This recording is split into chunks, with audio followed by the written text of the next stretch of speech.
আজ আমি একটা দাদার সাথে এসেছিলাম টলিপাড়ায় শুটিং দেখতে। তো হে বন্ধুরা, কেমন আছো তোমরা সবাই? এখানে যে যার মতন স্ক্রিপ্ট হাতে নিয়ে তাদের ক্যারেক্টার মুখস্থ করছে। আর এদিকে শ্যুট রেডি হয়ে গেছে, নায়ক নায়কের এন্ট্রি হচ্ছে এখানে। দেখতেও বেশ ভালো লাগছে। দেখতে দেখতে মনে হচ্ছিল আমি একটু গিয়ে শ্যুট করি।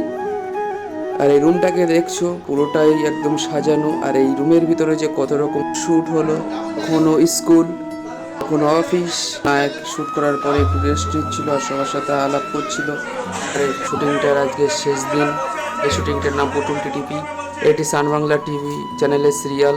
এমনিতে তো আমি সিরিয়াল টিরিয়াল দেখি না, কিন্তু শুটিংটা ঠিক দেখতে চলে আসলাম। আর এখানে ক্যামেরা করা বারণ, যেটুকু তুললাম সেটুকু দেখো। আর শুটিং শেষ হয়ে গেল, তারপর আমরা চলে গেলাম রঞ্জিত মল্লিকের বাড়ি জিনিসপত্র রাখতে। এই দাদাটার সাথে এসেছিলাম শুটিং দেখতে, আর এই দাদা সব কিছু জিনিস গুছিয়ে রাখছে রঞ্জিত মল্লিকের বাড়িতে। টাটা, তোমরা সবাই ভালো থেকো আর দেখতে থেকো পুতুল টিভি। আজকে এই অবধি, দেখাবে আবার পরের ভিডিওয়।